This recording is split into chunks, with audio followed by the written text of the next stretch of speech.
Okay, so a couple of announcements before we get started. Homework 5 is due on Tuesday, October 13th. We are going to have exam 1 on Friday, October 9th. So I'm not making anything due on that day. So the next class day is going to be Tuesday, October 13th. That's when homework 5 is due. But like I said in the last class, homework 5 includes problems on K-maps, and you guys should get them out of the way before the exam. That will be really helpful. Studio 3 is going to be due tomorrow, October 7th. And again, for this, grade scope submission and also a TA or an undergraduate student assistant checkoff is necessary, is required for your grade scope submission to be valid. Studio 4 is due October 14th, so that's 1 week after Studio 3, and the same thing applies for that as well, grade scope submission plus the checkoff. Quiz 10 is on grade scope for you to answer. 4 very simple multiple choice questions. That's as far as homework, studio, and our short daily quiz is concerned. Now let's talk about exam 1 a little bit. So exam 1, which is October 9th,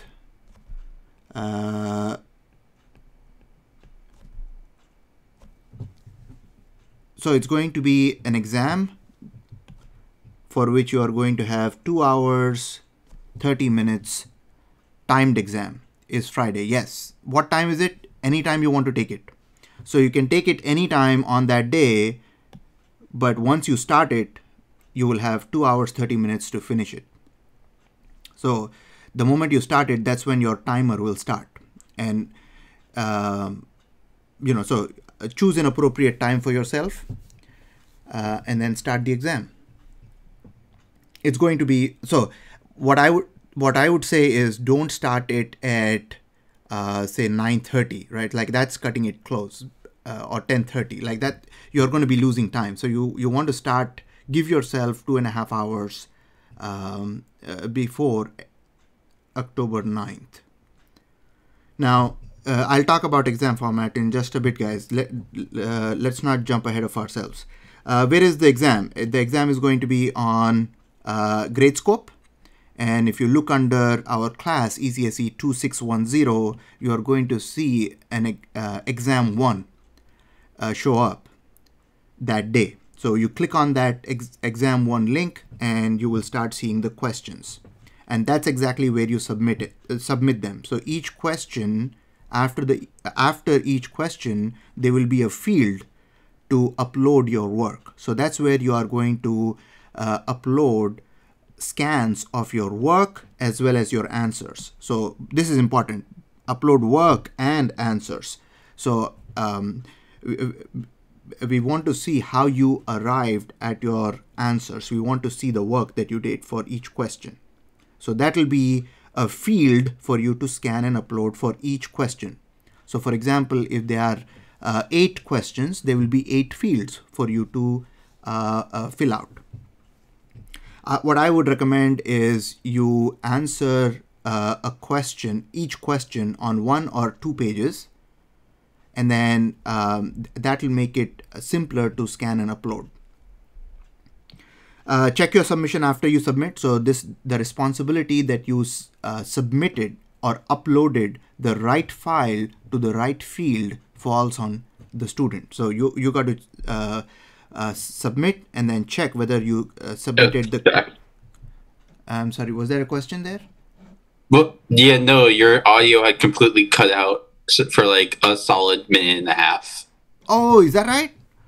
All right. Yeah. So what was the last thing that you guys heard? Oh, what?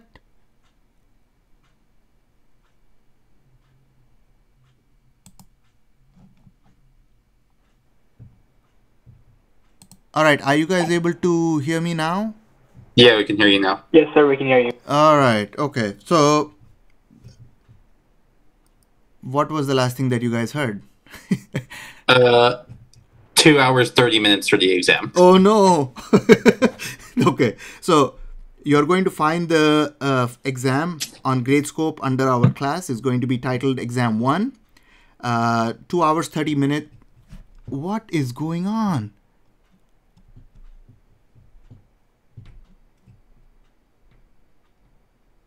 You're now the host of the meeting. Yeah, I know. I think WebEx is having a seizure today. That's what it is.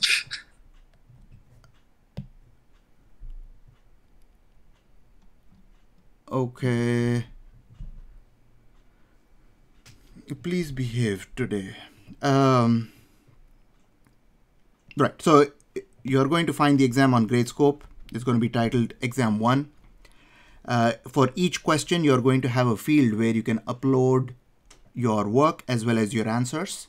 So just after each, for example, if you have 8 questions, each question, you're going to see a field where it says upload files over here. So you click on that field, you can upload files in the form of PDFs, JPEG, PNG, any way you would like. Make sure that it is clearly visible and the graders can see your work as well as your final answers. So you're doing all of this in one place. Exam 1 on Gradescope under our class. Now, after you submit, within that 2.5 hour timed exam, the responsibility to check your work, check your submission falls on you guys. So as soon as you submit, it'll give you an option to verify your submission or view your submission. So make sure you view the submission and make sure that you uploaded the right work and answers for the right questions. So that responsibility is falling on you guys. Let's see, a couple of questions on the chat box. So each question will have its own file. So yes, question 1, you may do it on 1 page or 2 pages or 3 pages.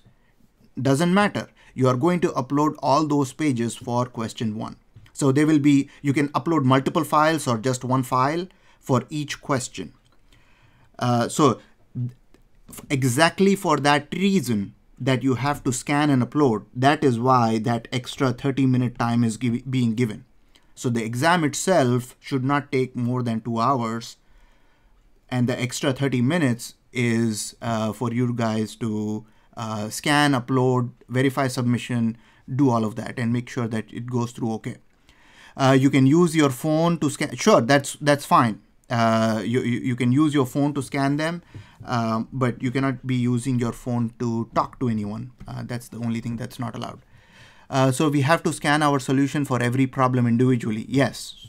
So if they are, so that's very convenient for the grading process and for you guys to view your submissions after they are graded, which is why the extra time is being given.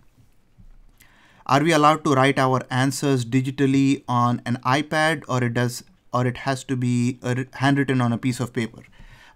Please write it on a piece of paper because I want everybody to be using the same tools.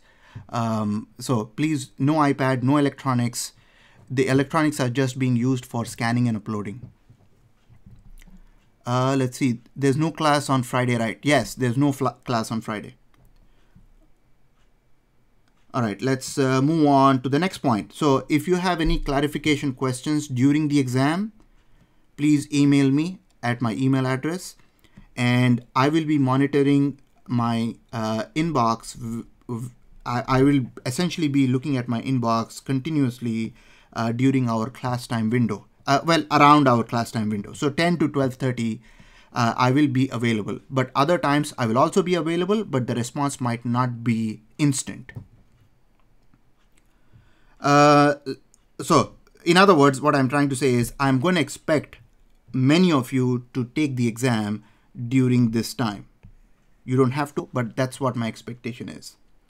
The exam is open book, open notes, and you're also allowed non-communicating calculators for doing the base conversions. but make sure that you show your work, right? So for base conversions, if we just see the answers, that is not going to count as showing your work. You will lose points there. So make sure you show your work. Let's see. During the exam day, throughout the exam day, you are not allowed to discuss or interact with anyone about the exam questions or anything related to the exam.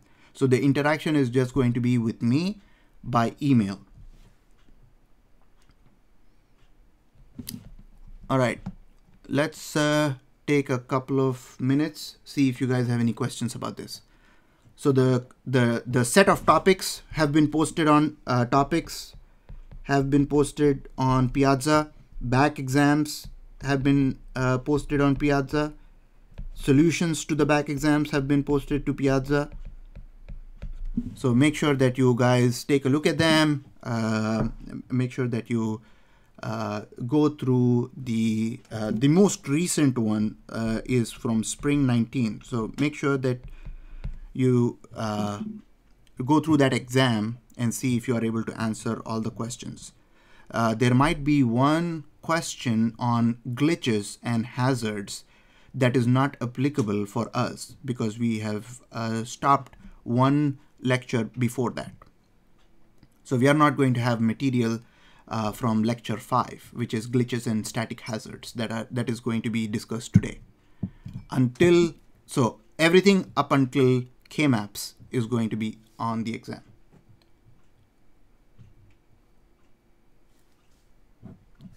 Questions, you guys? Do we need to attend WebEx meeting? No. Open mic? No. Camera? No.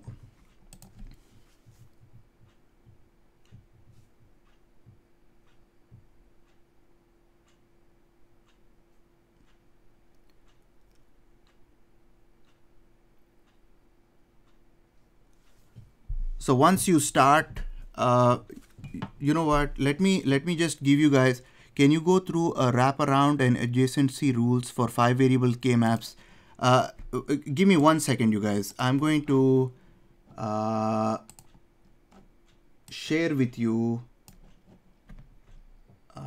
something that might help in the form of submissions.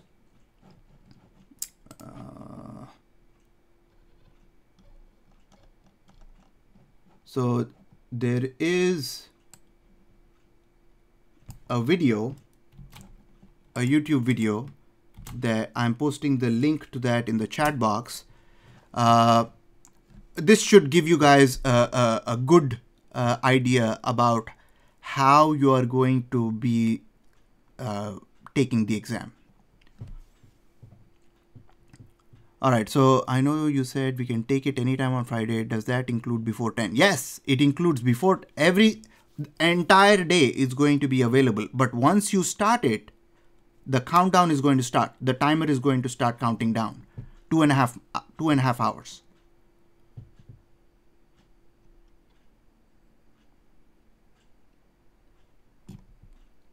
No problem. So you can start it like October 9th, 12:01 a.m. if you want to. It's up to you. So the YouTube link that I put in the chat box, you know, it talks about various different ways you can submit or upload or scan your work. Choose whatever is convenient for you, right? Choose the thing that is convenient and smooth. I want you guys to have like smooth operations as far as the scanning and uploading is concerned.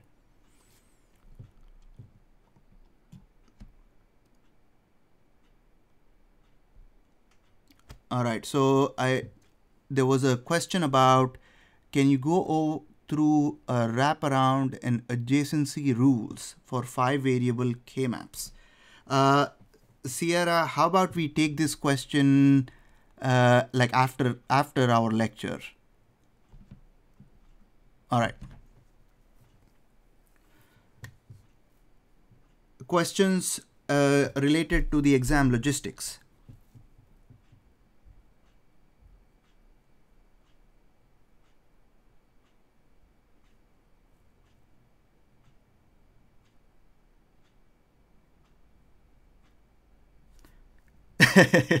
Well, that's a quiz question. So look at the syllabus.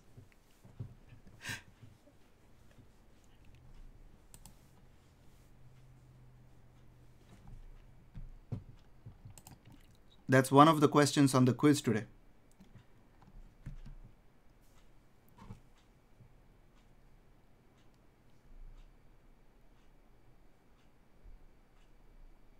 All right, so it looks like you guys don't. I hope nobody. I hope so too. Let's see. It doesn't look like you guys have any issues. Let's move forward. So, what are we doing today? We are talking about glitches and static hazards. And what we are going to focus on is to detect and eliminate static hazards. There are other types of hazards as well, but we are not going to worry about detecting and eliminating, say for example, function hazard. We are only going to be detecting and eliminating static hazards. Now, the one big reason why the glitches and static hazards happen in a logic circuit is because of gate delay. So gate delay is kind of the villain in this lecture. We have also talked about gate delay actually helping us store information, but that is coming up, later in the course. But right now it is a villain. It's something that is giving us improper logic. Let's take a look at what this glitch is. How do we detect? How do we eliminate? In order to go through this, we need to first establish some terminology. We need to be talking about prime implicants and essential prime implicant. So we need to formalize some terminology.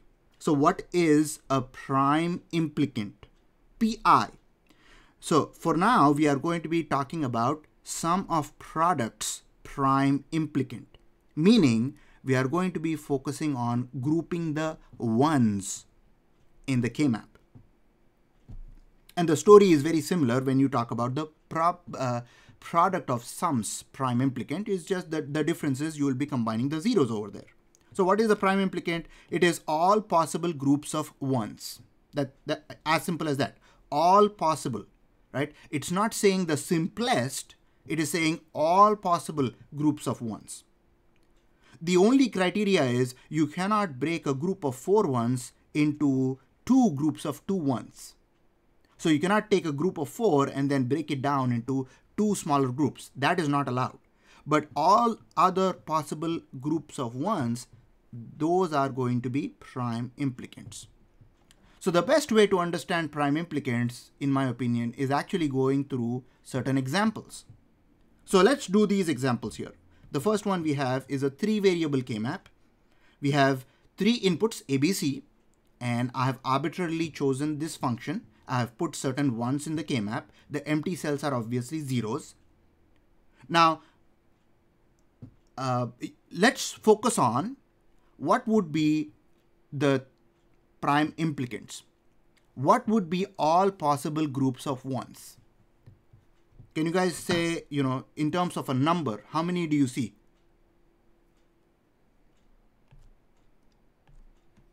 All right, 3 is the right answer here. So one guy is right here. The other guy is right here. And so far, we have been talking about this would be the simplest, right? This would be, the blue groups would be the simplest implementation. But there's also a third group, like you guys said. So let's highlight that in red. That is also going to be a prime implicant in our case, because all possible groups are prime implicants.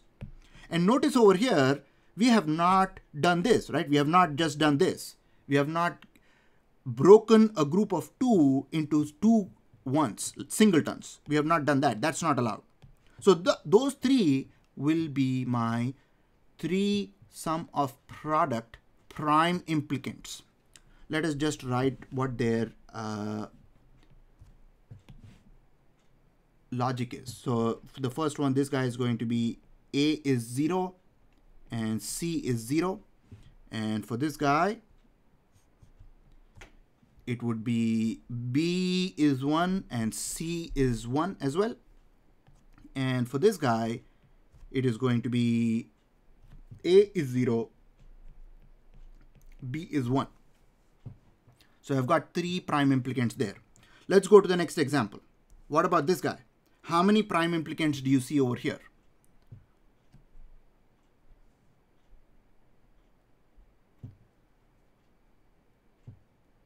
So there are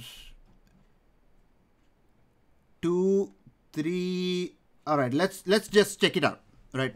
So some are saying 2, some are saying 3, some are saying 4. All right, let's do this. We said we cannot break a group of 4 into 2 smaller groups, right?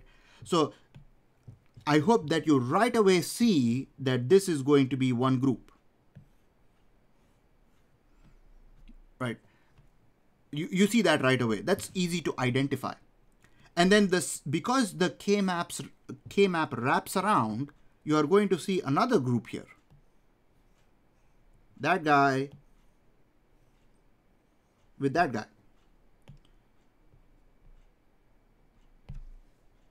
And that's it, right? So I cannot do anything more than this. That's the only possible groups that I can have. I cannot have any other groups, because if I have any more groups, that would count as breaking a group, breaking a bigger group, the same group, to make smaller groups. Like, that's not allowed, because that is already covered here. So the answer for this would be simply 2 prime implicants. What are those 2 prime implicants? This guy would be A0 and this guy would be B0. That's it. A complement and B complement. And in this case, the simplest implementation is the set of prime implicants, right? So what are my prime implicants actually? Let me highlight them in yellow. Prime implicants are highlighted in yellow for the first example. Prime implicants highlighted in the second example in yellow as well. So I've got 2 for the first one, 3 for the first one, 2 for the second one. Now, this is going to be very interesting. I have a 4 variable K-map over here, and I want you guys to look at how many prime implicants are you going to have here?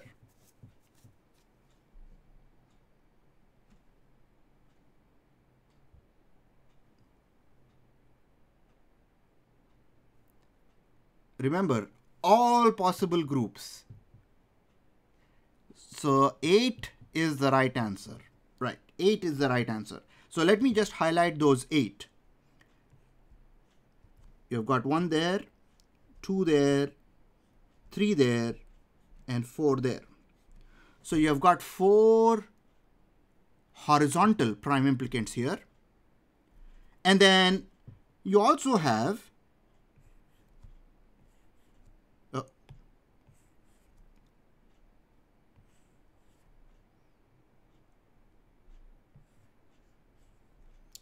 four vertical prime implicants.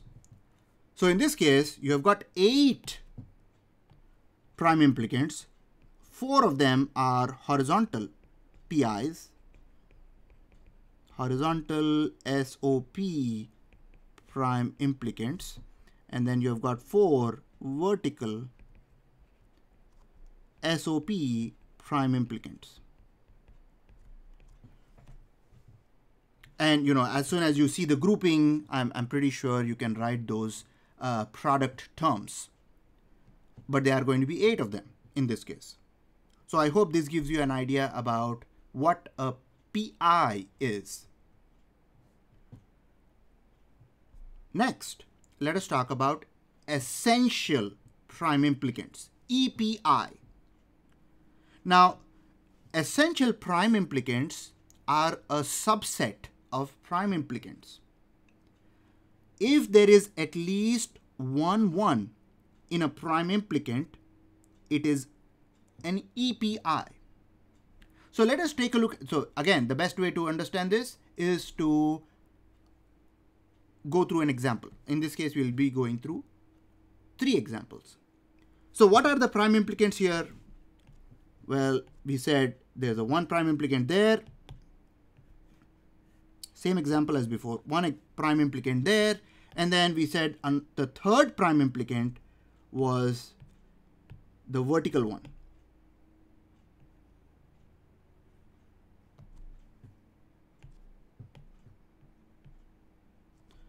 Now try to identify a group which has only 1 1 in that particular prime implicant. So you see, this particular one only belongs to that particular group. So that is essential.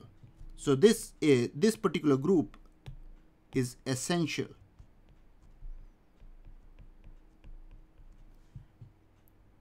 So it needs to have at least 1 1 only in that group.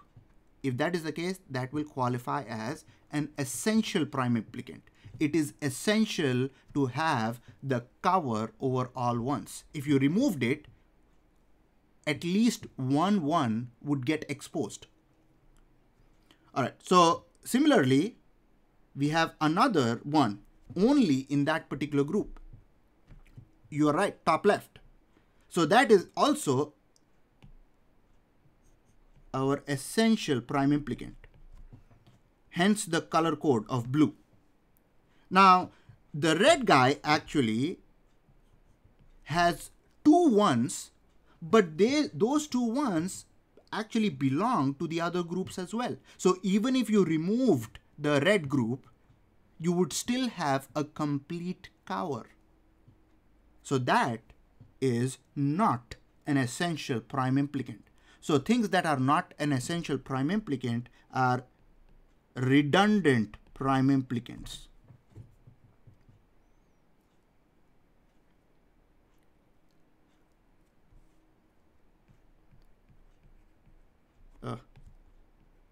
Redundant prime implicants. Next, let us look at this. We said our prime implicants are here and here. Those were our prime implicants. Can you guys tell me if both if both are essential, none are essential? What is the story here? Both are essential. You are absolutely right. Because of this. Because of those guys only belonging to those groups, both are essential. Both PIs are essential.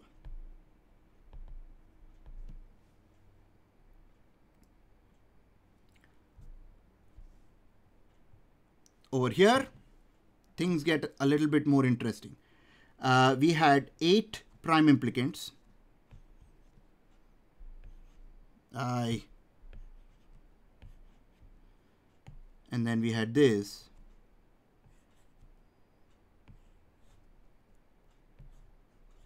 How many essential prime implicants here?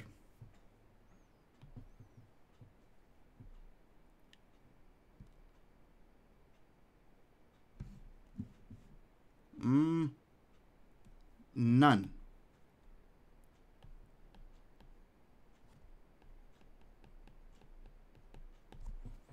Because you see, all the ones are covered in at least 2 groups. Actually, exactly 2 groups. Right? So you see, this guy, everyone you can see belongs to a blue group and a red group. All are redundant. Actually, they are not redundant. So you say this, in this case, you just say no EPIs.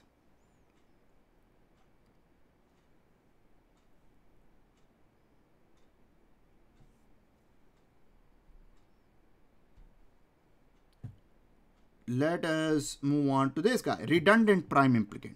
Redundant prime implicant is a group in which all the ones belong to more than one group. Where are the redundant prime implicants here? Group 1, group 2, and our redundant prime implicant, right? That would be our RPI. We already saw this before. Over here, we are going to have no redundant prime implicant. 1 and then 2 is here. So we can say no RPI here, and over here we are going to say all are RPI. So 1, 2, 3, 4, and 1, 2, 3, 4. All are RPIs.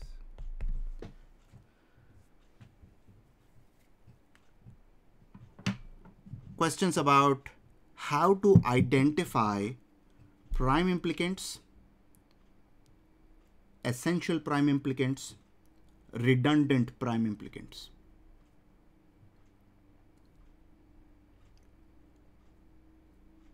This is going to be very useful as we do some of the problems here. To fix static hazards, this is the key. RPI is the key.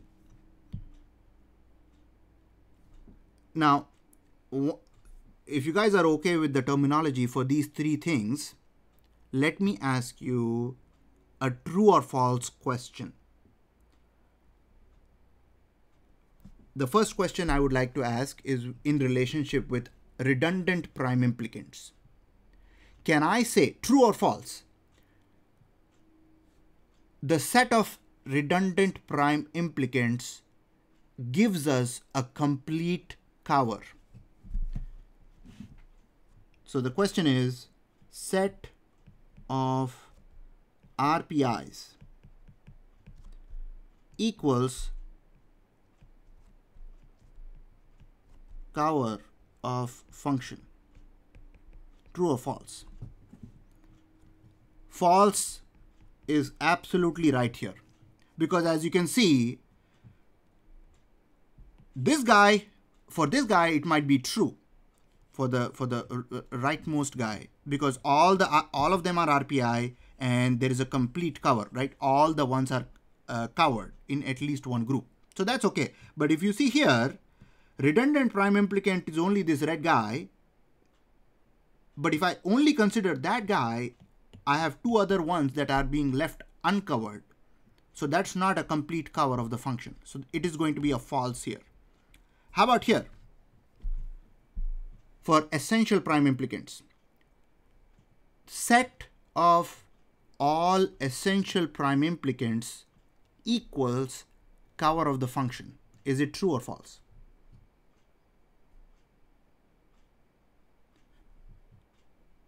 Only essential.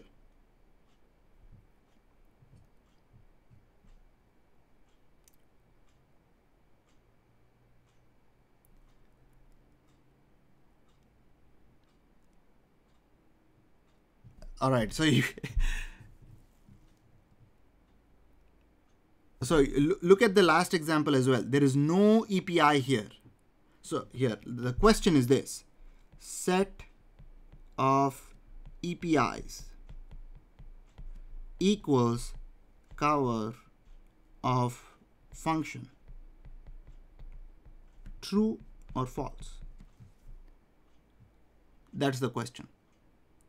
So in the first example, we had two essential prime implicants. In the second example, we had two essential prime implicants. In the third one, we had no essential prime implicants. So that would be true or false? All right, false. That's right.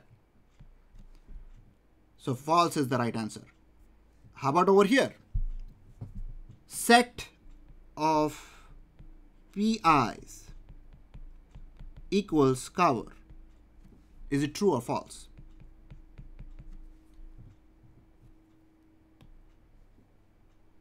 Yes. So the only case where it is true is for prime implicants.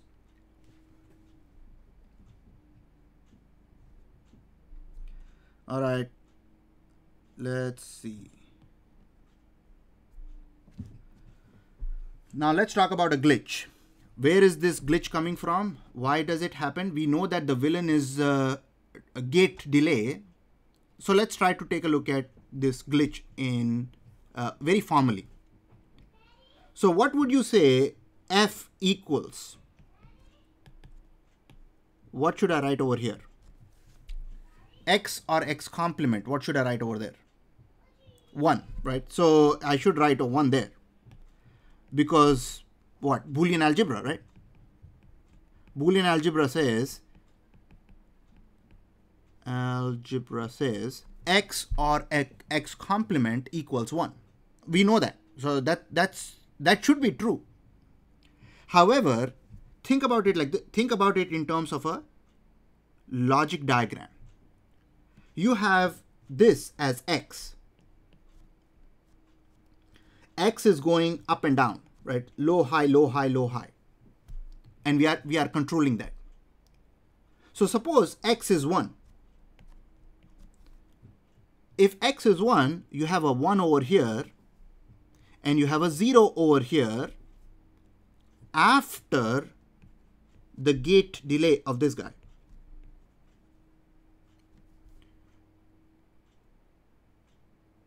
Now, because of this is an OR gate and you would have a 1 over here to begin with. That's all good. We wanted a 1, we have a 1. However, think of the change from 1 to 0. When you make that change from 1 to 0, this guy changes to 0 instantly because it's just a wire. There is no gate delay over there. However, this guy will change to 1 after the gate delay of this NOT gate. So what does that mean? This guy changed immediately. It became 0. So for a short duration of time, because of these two guys, it would have been a 0 at the output. You guys see that? So this would have gone to 0 and then it would have gone to 1.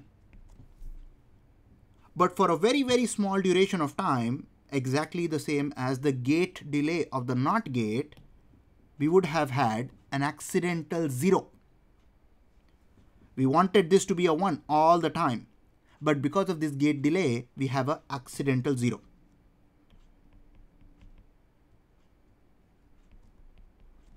Do you guys see that?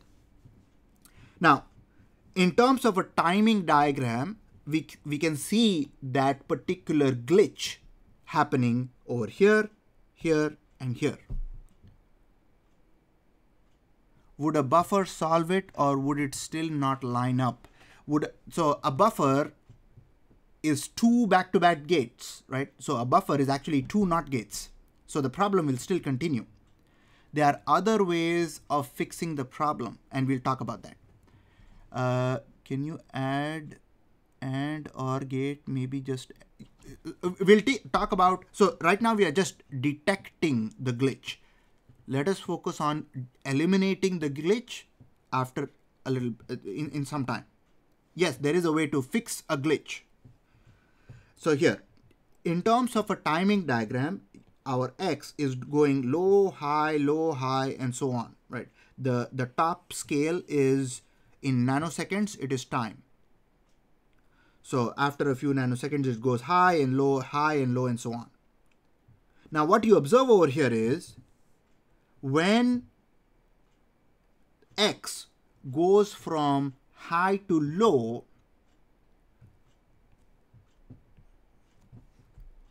that's when you get an accidental 0, a glitch.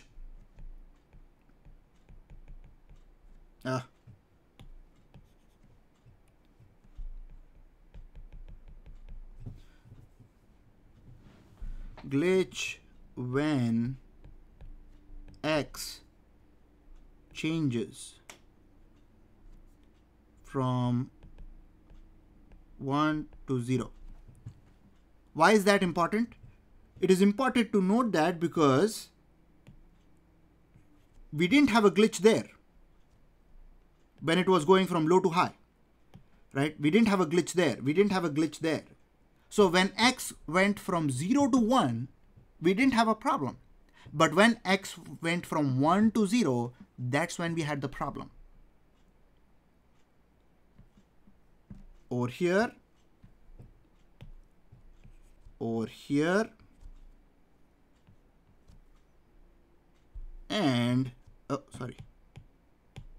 over here.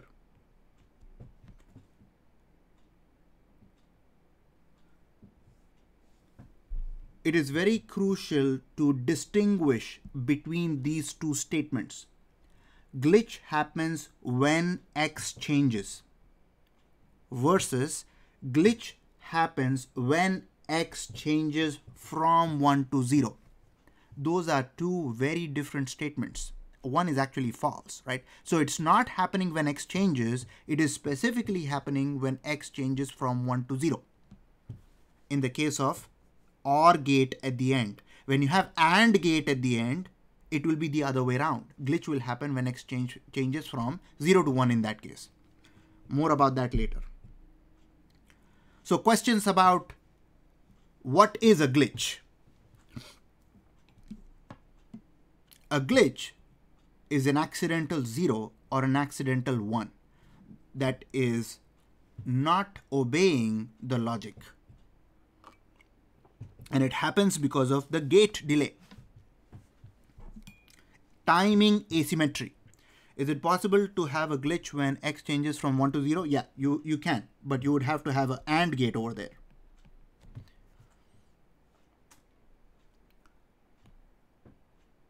So when you have the AND gate over there instead of OR, that's exactly what you will have. A glitch will be there when x changes from 0 to 1.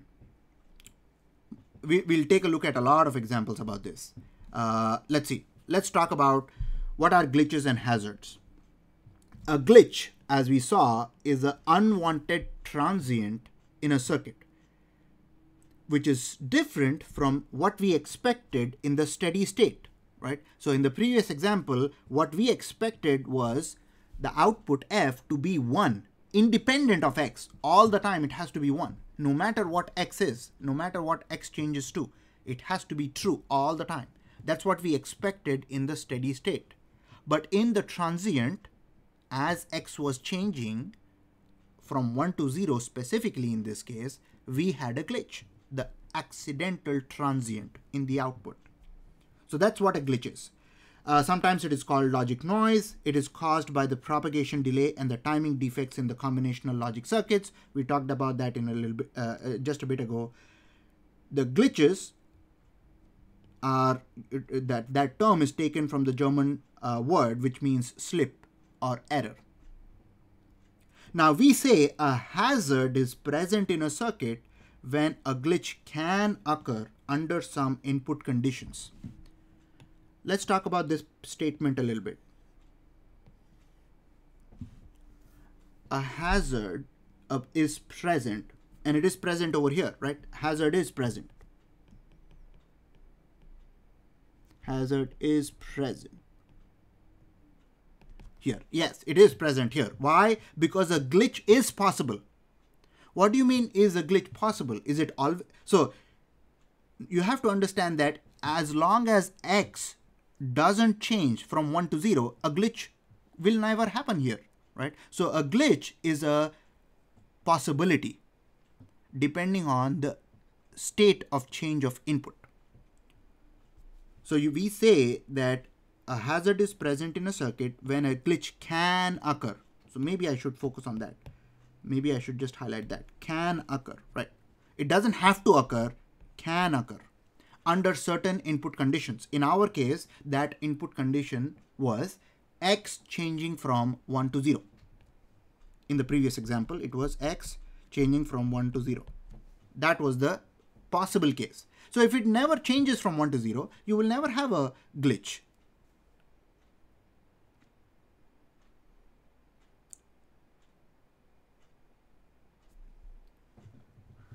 Let's talk about timing in the context of the whole circuit and in the context of single gate. So propagation delay refers to the delay of the entire circuit. So propagation delay corresponds to a circuit delay, meaning the time it takes for the change in input to affect the output of the circuit itself, the complete circuit. So this is the signal to propagate from input to output, all the way. Gate delay, on the other hand, is only for one gate. So the time for change at the input of the gate to cause a change at the output of a gate. So gate delay versus propagation delay. And you could say that propagation delay is the accumulation of multiple gate delays depending on what the circuit comprises of. So gate delay is a primary component of propagation delay, in other words. Now, digital designers have to be aware of the worst case scenario. What is the worst case scenario? Worst case scenario would be to design a circuit that has multiple timing defects. So for example, if you have on the, not logically, on the physical circuit, if you have two chips, for example, two gates, let us call it two modules. Module 1, module 2. Now, if you are trying to make connections between these two modules, and there are several of them, so for example, there are, say, 4 of them, 4 connections between module 1 and module 2. The worst case scenario would be to do something like this.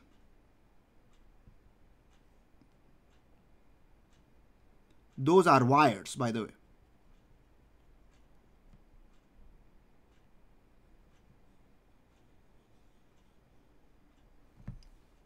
You see the problem there? The problem there is the first wire reaches module 2 instantly.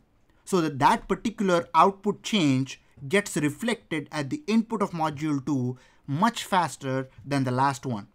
So all the wires are of different lengths here, which means the changes at the output of module 1 would arrive at the input of module 2 at 4 different times. That is a presence of multiple glitches. Multiple hazards are present there. So what do careful designers do? They actually consider this as like almost an art exercise, right? So the easy way to do this would have been 4 of these wires. 1, 2, 3, 4. That would have been easy.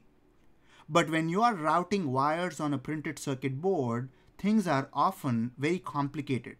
So you will have to route wires between layers around the chips, and you will have to, it's almost like an art project.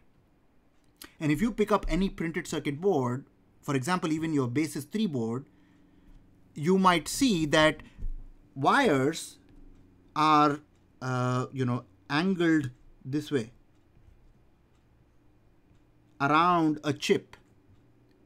So the reason why digital designers do that is because they want to keep all the wires between components of equal length. Doesn't make a big difference when the signal is slow, but when the signal is fast, this makes a big difference. That's what this particular statement means. All right, let's move on here. What are the different kinds of hazards? We will be mainly dealing with static hazards. We will be dealing with detecting them and eliminating them.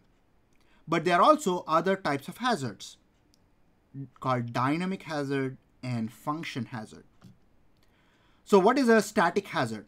Well, it is the possibility that a glitch can occur under certain input conditions. A glitch that occurs in a logically steady state 0 or 1 output when a single input changes. So static hazards refer to a single input changing, just as we had in the previous one, only X was changing. We never talked about X and Y changing both at the same time. There was just single input change. What if your circuit has more than one input? Well, all the other inputs would have to be constant at that time, while this guy is changing, when that single input is changing. There are two categories of static hazards. We looked at one. We looked at the accidental zero earlier. That accidental zero is known by two other names: static one hazard or a sum of products hazard. Now, SOP hazard. Does it make sense that this circuit would be like called SOP?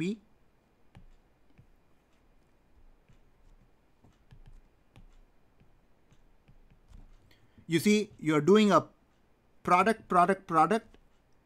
This could be a product, that could be a product, but at the end you're doing a sum, right? So that is an SOP hazard. The way you implement a circuit, bunch of AND gates that are feeding into an OR gate, that would be an SOP circuit. And there is a possibility that a SOP hazard is present in that circuit, depending on the delay asymmetry.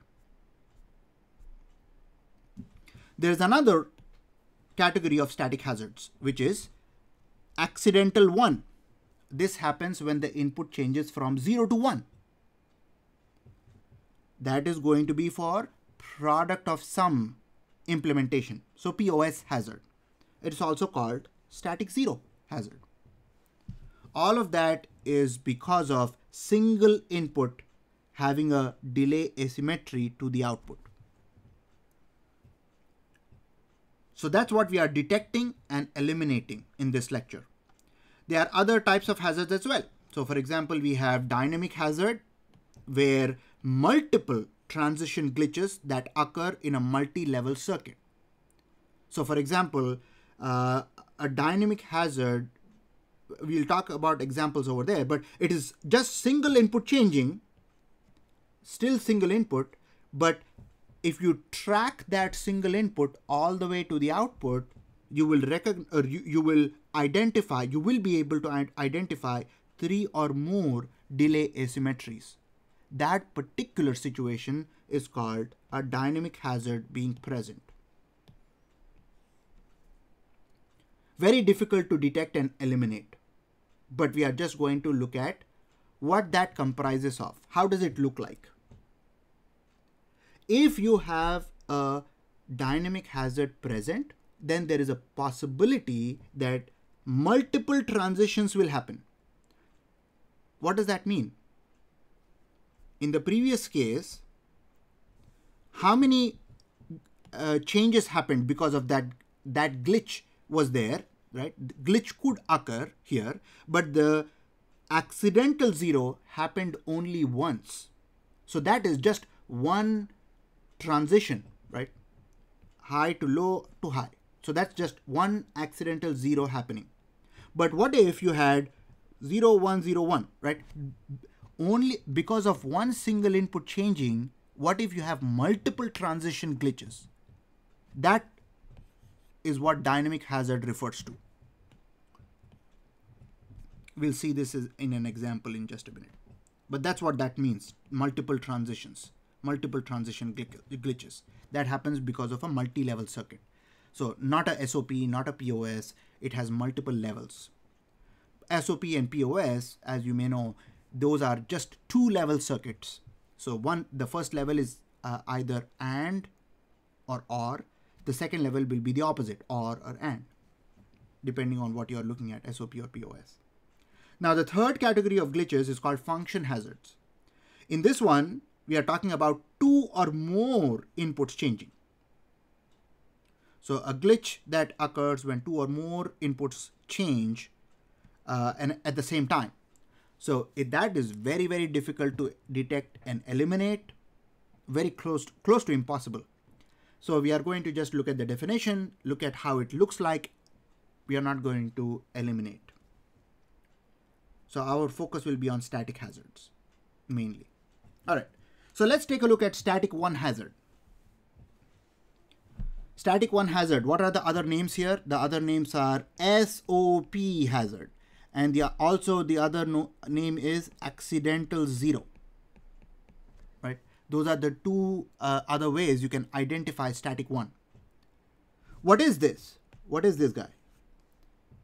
Well, as soon as you look at it, you know that this is a SOP, right? Sum of products circuit. That is an AND gate. This is an AND gate, and you are eventually doing the sum or the OR operation. So that's a SOP, right? That's why we are calling it SOP hazard.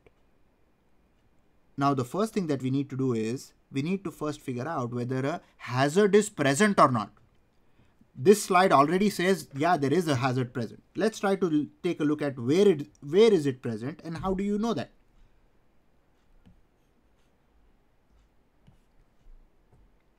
The way you look at that hazard, there are many ways, but let's take a look at it from a Boolean algebra perspective.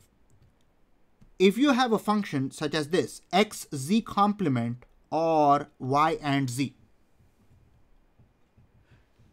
if you observe this particular function, when x and y both are 1,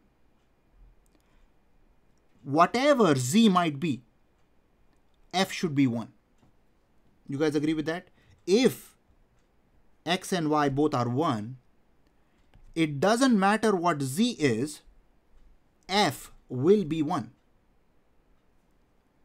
Right? Because you see, there's a 1 there, there's a 1 there, and it is being ANDed with z or z complement. So it doesn't matter what z is, right?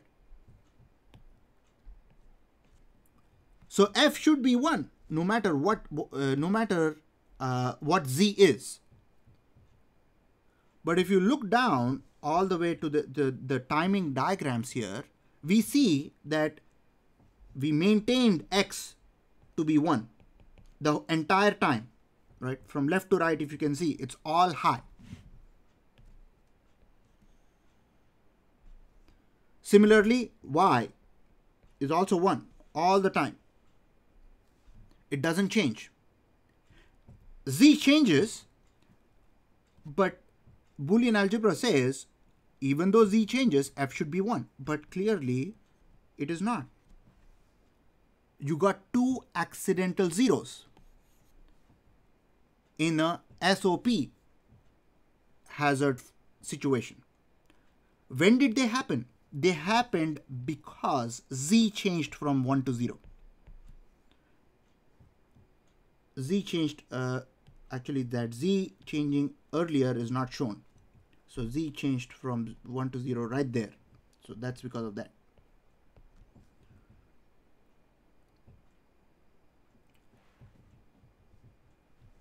All right, so all this is good. Is that the only way though? Is that the only way to identify whether a glitch is present or not? I have to sketch the timing diagram and then identify them. No, it's not. There are other ways. There are easier ways to do this. One is using simple terminology, and the other is using K-maps. So I'll talk about both of them. For that, I would need to look at my function here. What is the function? X and z complement or y and z. So what I've done over here is I've literally wrote that same function again, and I've entered the ones in the K-map corresponding to the function. So you see x and z complement. What does that mean? That means x is 1, z is 0. Where is that? X is 1, z is 0. That's right there. And then for the second term, y is 1, z is 1. It's right there.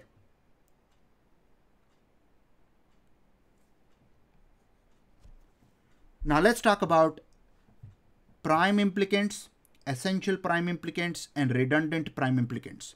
The blue and yellow highlighted groups are essential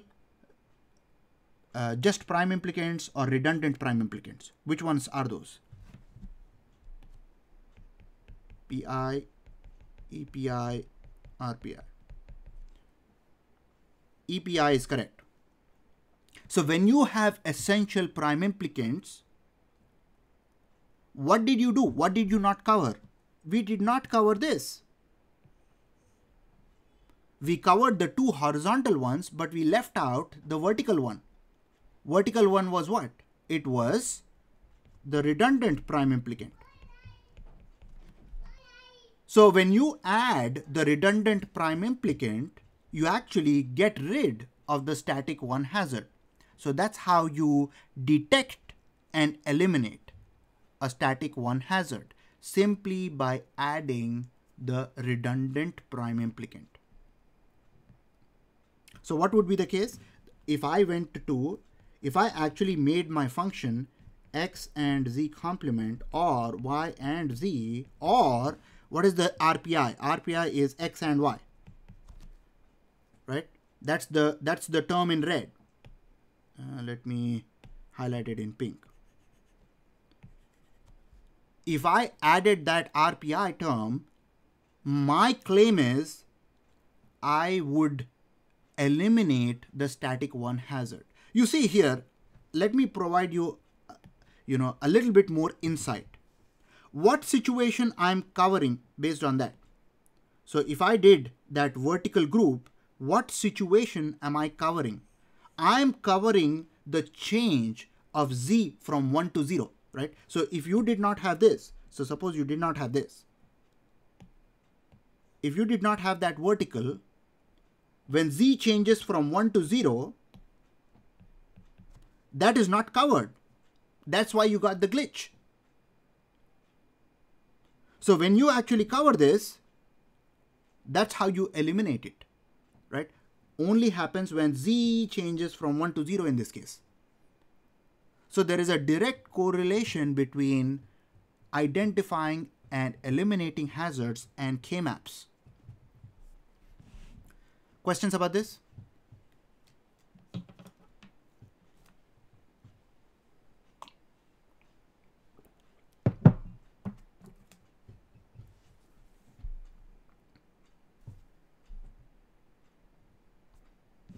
So that's what we do.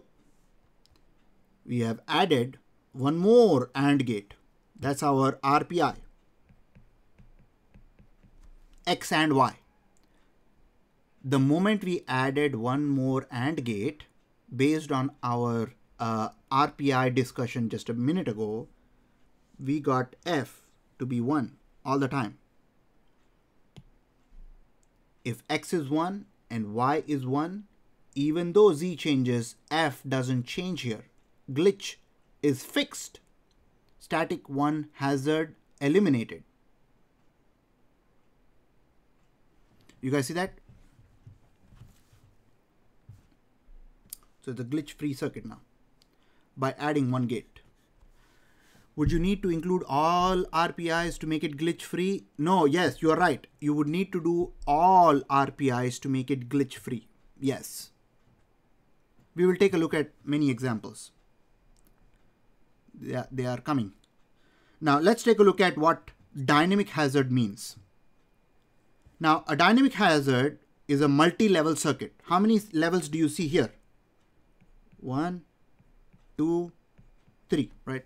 So there are 3 levels in this circuit, and the changes in X will be reflected in F at multiple times. So the claim is that this particular OR gate has a propagation delay of 4, gate delay of 4, but this particular OR gate with the inverted input has a gate delay of 8 nanoseconds. So in that case, one path to the output is going to be this. Let me track it. Actually, let me erase this and then track it using pink. One way is that, right? That's one timing. The other timing is what?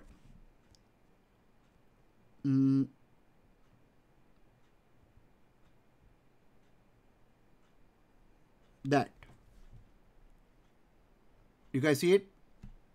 And then the last timing would be yellow, say.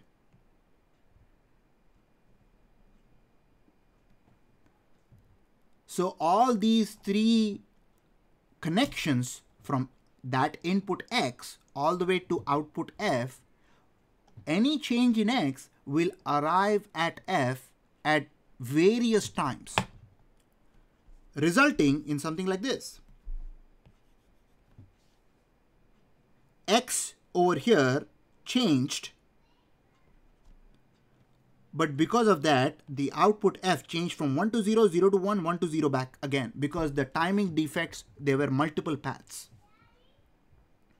So that situation where you have only one input changing, but it has three or more paths to the three or more different timing paths to the output, that is called a dynamic hazard.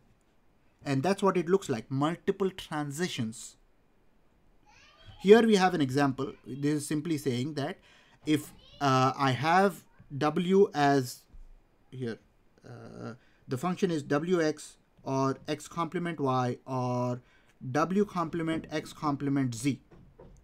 So if W is 0, y is 0, and x is 0, f should be 1.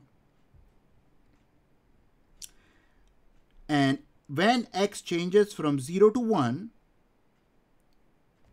those changes will get reflected in this circuit at 3 different times, corresponding to that multiple transitions at the end.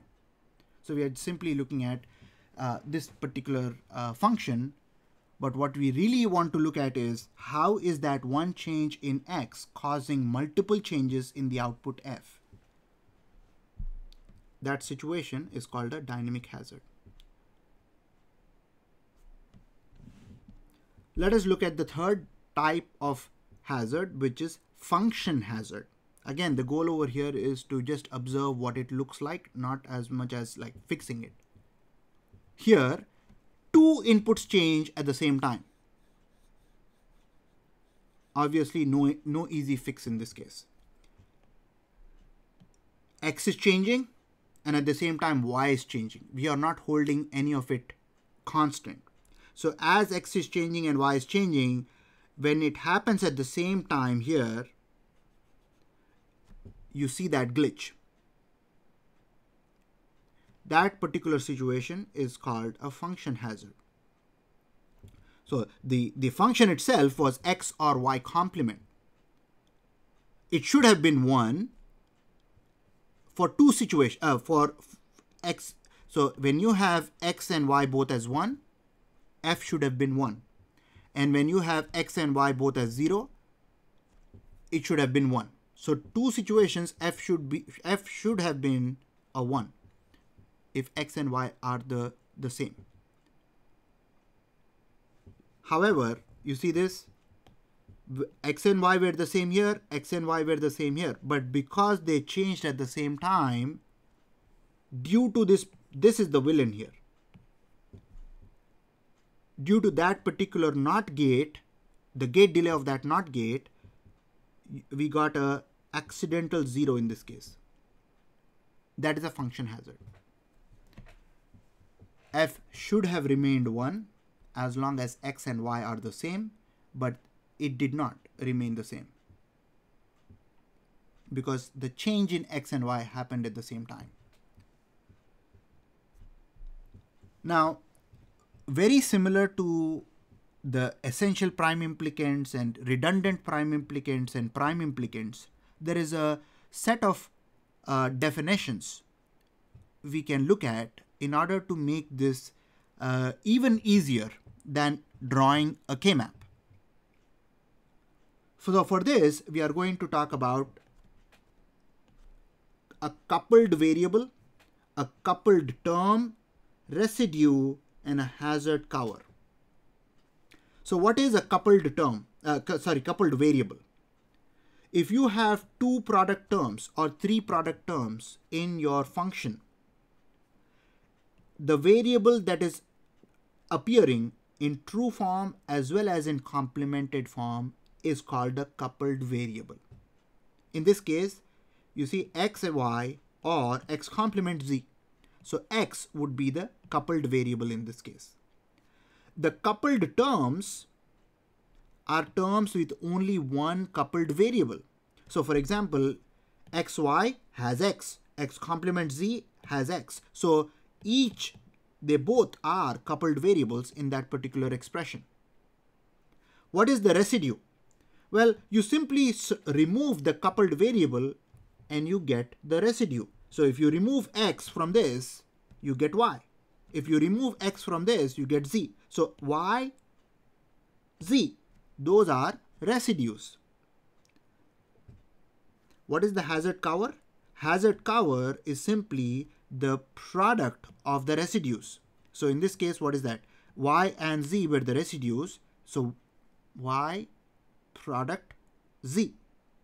If you add that to this, it would be a hazard cover.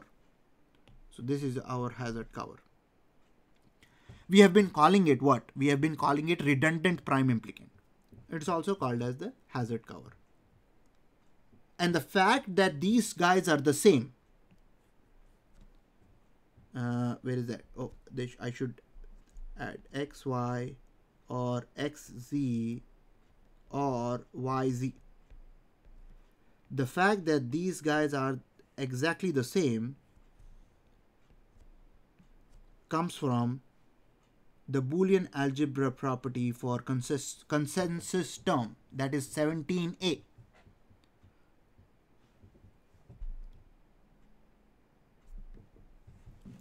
That's the consensus theorem.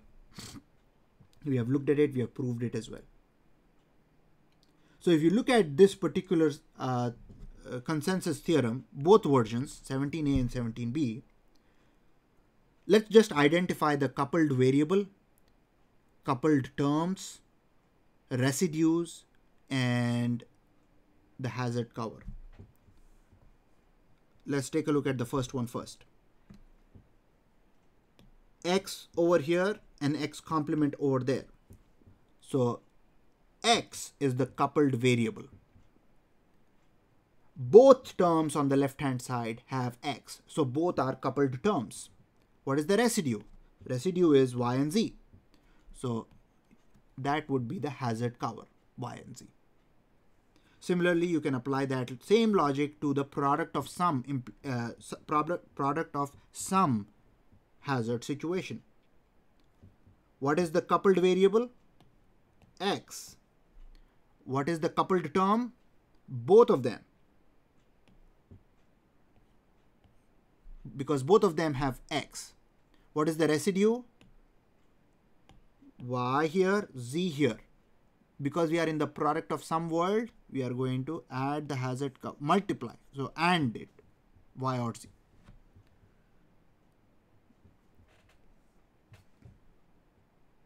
So you will have a redundant prime implicant for the POS form as well, just as we did.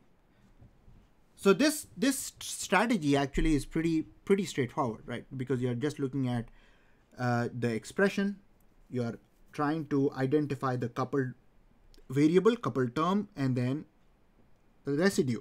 Once you know the residue, you just add the hazard cover term, either for the SOP form or for the POS form.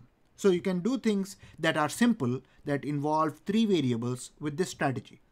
But if you start looking at an example with 4 variables, then we will have a problem. We will have a situation where you need to go to your K-maps. So actually, let's do this. I'm going to look at this. I have a 4 variable K-map situation here. What I'm going to start off with is the simplest SOP expression. Because once I fix the implementation, then I can figure out whether there is a hazard present or not. So tell me, you guys, what is the simplest SOP expression here? Can you guys see a group of 16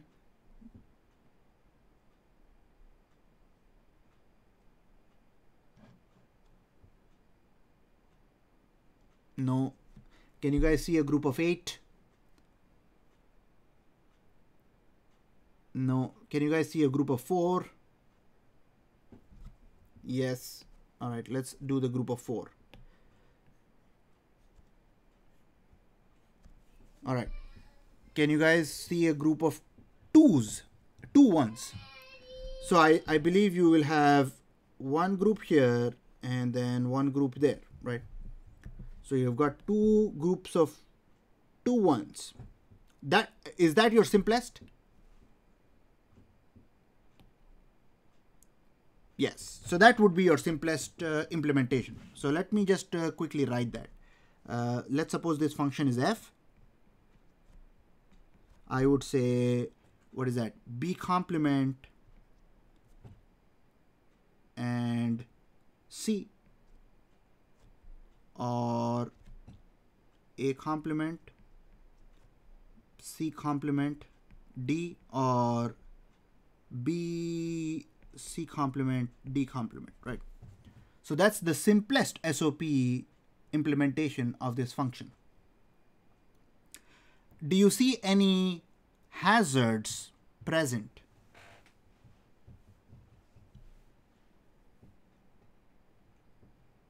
If so, how many?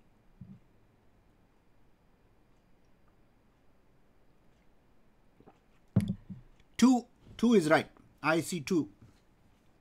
So let me show you where those 2 are. Those are essentially going to be what? Your redundant prime implicants. One is going to be here.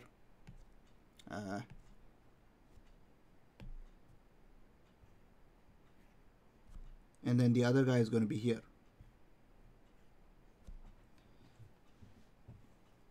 So you've got 2 redundant prime implicants. So your hazard-free implementation would be plus A complement, B complement, D, or A complement, B, or C complement. So if you add those 2 red product terms, you would have a hazard-free implementation of the function. Wouldn't be 1 because the first circle breaks up into a 4 and a 2. Oh no, so you see this guy actually is combining 2 different groups.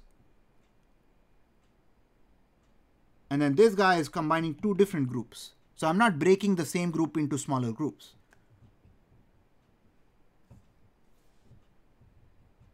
All right, so in blue you had simplest,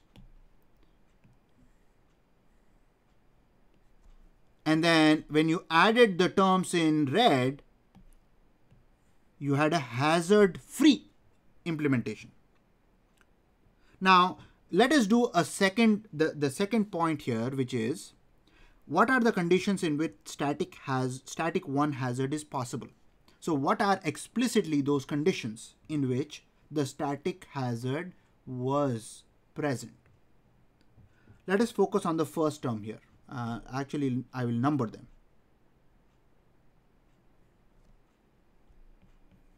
And then I will talk about the second situation here. So for the first guy, what is the condition? The condition is static 1 hazard is present and an accidental 0 is possible. No, is accidental 0 happens when C changes from 1 to 0. Only from 1 to 0. While A is 0, B is 0, and D is 1. You guys see how we write that statement? So A is 0, B is 0, D is 1, and at the same time C changes from 1 to 0, that's when you get an accidental 0 in this case. Now similarly for 2.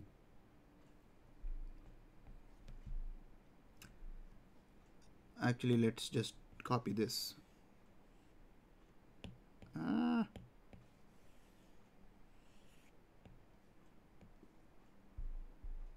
And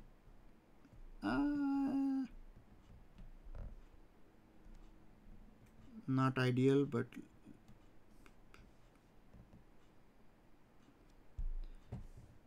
so for the second case, what should I do? I've got static 1 hazard is present and an accidental 0 happens when, for the second case, something changes from 1 to 0, while this is this, this is this, this is this. All right, let's just fill it out. What changes from what to what? 1 to 0 in the second case?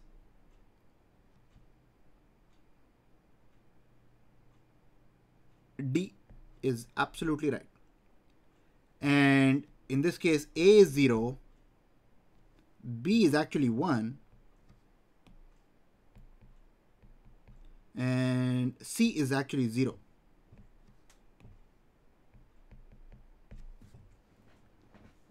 So those are the two situations in which you will have a static 1 hazard. And how do you fix it? That's how you fix it, by adding those two AND gates. All right, you guys, let us stop over here. And I just have a couple more examples regarding the product of sum hazard circuits. I will finish that up in the next lecture.